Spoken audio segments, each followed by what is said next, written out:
Achilles, hero of the Trojan War. His story begins with Zeus. At the time, him and his brother were fighting over the same woman. Who is this woman? It is none other than Thetis, goddess of the sea.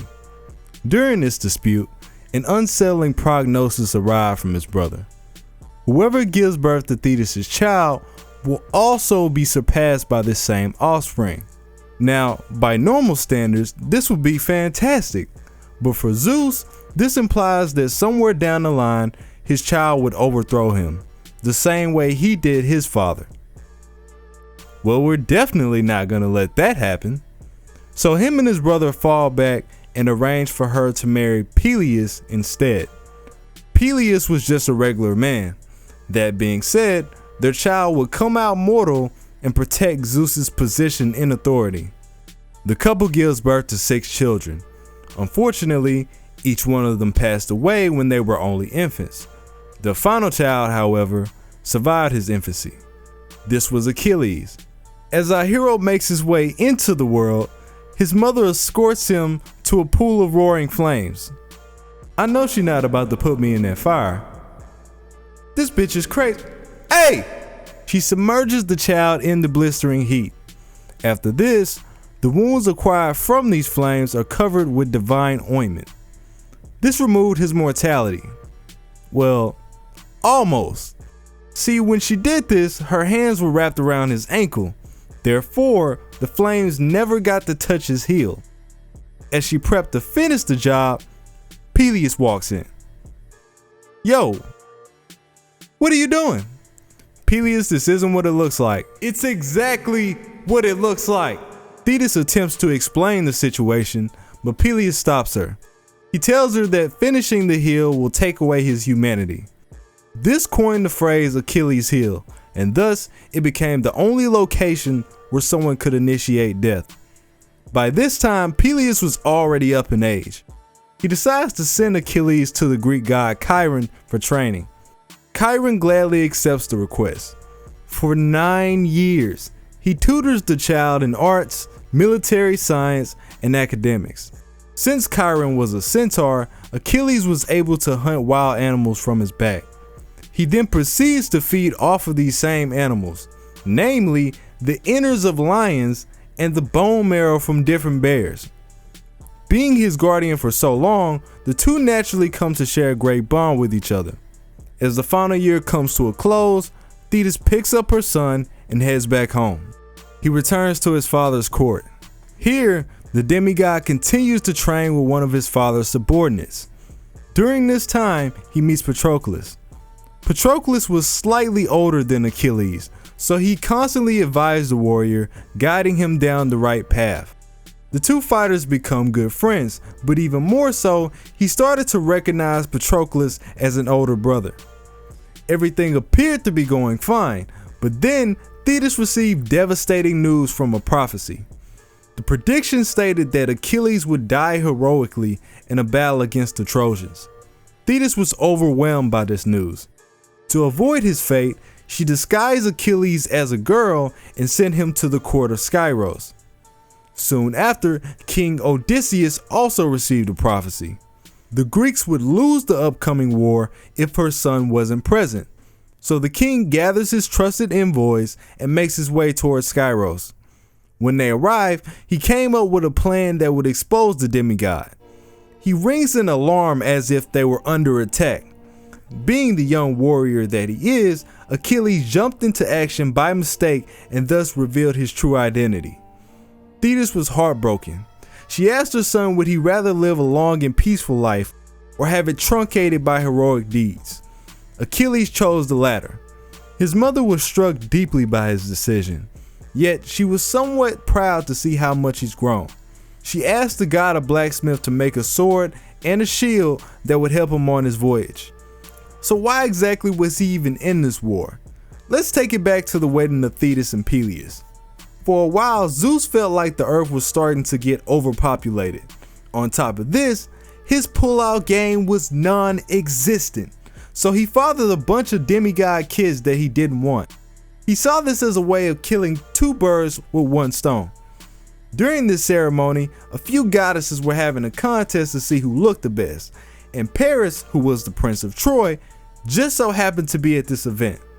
Zeus tells Paris that he should be the one to choose. All the other guys didn't choose because they already knew how that shit was gonna turn out. But Paris does it. He picks Aphrodite, and in return, she rewarded him. Here's the problem with that. She rewarded him with someone else's wife. But not just any wife, the wife of the Spartan king. Just why? So while the king was at his grandfather's funeral, Paris takes his wife, puts her on his ship, and dips back to Troy. Now the king is heated. Yeah, they got us real fucked up. The Greeks gather at the port of Aulis. He then sends 1,000 ships to Troy to get his wife back. That's right, ladies and gentlemen. The entire war was strictly over pussy. We return to Achilles. At 15 years old, the young hero is now appointed general of the Greek forces. He controls 50 of the previously mentioned vessels. He also receives 2 complimentary gifts from his father, the first being a spear that came from Chiron, and the latter being 2 divine horses from Poseidon. Peleus passed these gifts on to Achilles for his journey. The hero sets sail for Troy. So far, so good. But of course, nobody knows where Troy is, so they end up landing in the wrong place by mistake. Prior to this, Paris told the ruler of this area to fight the Greeks off if they just so happen to show up. In the midst of this battle, the king gets wounded by Achilles. He cuts a deal with the demigod. He tells him if he heals the wound, then he'll show him the way to Troy. The wound was healed, and in return, the king kept his word. Time passes. A storm scatters the fleet, forcing the leaders to rendezvous back at the port 8 years later. When they got back together, the Greeks were unable to set sail because there was no wind. The wind picks up again. At long last, the warriors arrive at their destination. The Trojan War begins. Despite having Troy outnumbered, the Greeks had a hard time getting past their fortifications. In the meantime, Achilles did manage to sack 12 neighboring cities and 11 islands. Not only did he acquire his final steed from these plunders, but he was also able to rebuild their provisions. At the end of this 9-year siege, the Greeks had lost their desire to fight and demanded to go home. The hero consoles his comrades, telling them to persevere for just a bit longer. The 10th year arrives. Among the loot from their plunders were 2 women. One went to Achilles, the other went to his commander-in-chief. What they didn't know is that the commander's girl was connected to the Greek god Apollo through her father. The father attempts to buy back his daughter's freedom, but the commander is like, nah bro, you out of luck. So Apollo says, oh, I got your luck, fam. He then sends a plague that starts to kill off the Greek soldiers one by one. The ranks begin to fall at a constant rate. Finally, the commander agreed to let the girl return and end the plague. In compensation for this loss, he demanded Achilles cough up his girl as a replacement. At first, the hero refused, but before long, he obeys his commander and gives up his prize. He then announced that he would no longer fight on his behalf. He goes inside of his tent. That's it, he just goes in the tent. Man literally sits in the tent while his teammates are getting fucked off. Over a hoe. That's pretty heroic, I'm not gonna lie. The Greeks urge Achilles to re-enter the fray, but the warrior still doesn't budge. With their best player off the field, the Greeks started to fall at the hands of the Trojans. Eventually, Patroclus came up with an idea. He insisted that Achilles let him use his armor as a disguise. That way, at the very least, he could masquerade as the demigod and put fear in the Trojans' hearts. He leads the Greeks into battle with the demigod's chariot.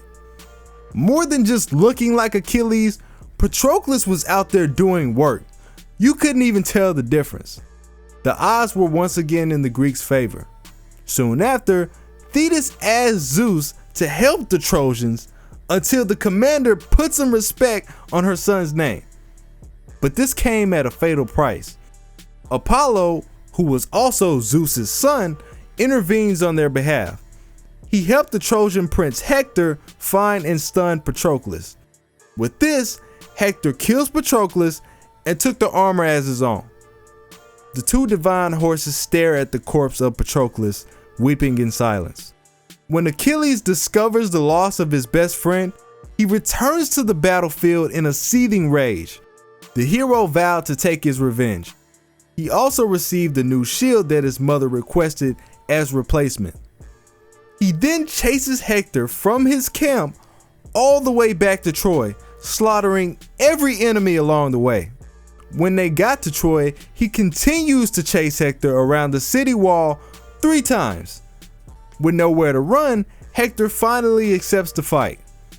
The warrior knows he's outmatched, but still, he rushes into battle with the demigod. In the end, he accepts the situation for what it is and tries to bargain with Achilles, hoping for an honorable burial. Achilles tells him it's pointless. Such agony you've caused me. It's enough for me to rip away your flesh and eat you alive. He kills Hector by stabbing him in the throat. But that isn't all. He then ties the prince to his chariot and drags him all the way back to their camp, tossing him at the feet of Patroclus. Achilles hosted funeral games in his friend's honor. After the funeral, Achilles continues to drag Hector's body around the funeral set for 9 days straight. Time passes. Hector's father shows up with a chariot full of treasure. The king begs Achilles for his son's body. He then asks Achilles to think about the relationship with his own father. The hero weeps and eventually returns the corpse. After their truce, the Amazon army shows up to assist Troy in fighting off the Greeks. This is where Achilles has a one-on-one fight with the Amazon queen. Although something isn't right.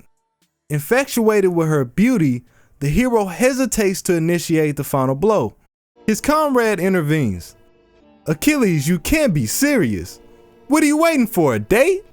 In conclusion, he ends the queen with his spear, but feels resentment in doing so afterwards. It is for this reason that he holds himself back when fighting against women in Apocrypha. The comrade walks over and gouges out the eyes from her corpse. You see that? That's how you do it. That's your problem, Achilles, you're too soft. In that very moment, he removes his comrade from the face of the earth. In spite of this altercation, he does, however, repent for his actions later. He returns to Troy. As he makes his arrival, the hero continues to diminish their forces, one of which being Hector's brother. The warrior latches on to the demigod's knee and pleads for mercy. Unrelenting, Achilles paints the battlefield with his blood. Apollo was now infuriated by the disrespect shown to the two brothers. On top of this, Achilles had killed his son on the way to Troy. Once again, the sun god intervenes. He aids Paris by guiding him to the weak spot of Achilles, his heel. Paris shoots the warrior. He then fires multiple arrows into the hero's heart. Slowly, he felt his life slipping away, but nonetheless, he descends to his demise, giving everything he has left. A short life, but brilliant indeed. The hero is cremated and placed inside an urn with his comrades. That about wraps it up. If you enjoyed the video, please like it up so we can get this trending. Feel free to add information as you see fit, and let me know what you guys think about it. It's your boy Tsiah. I'm out.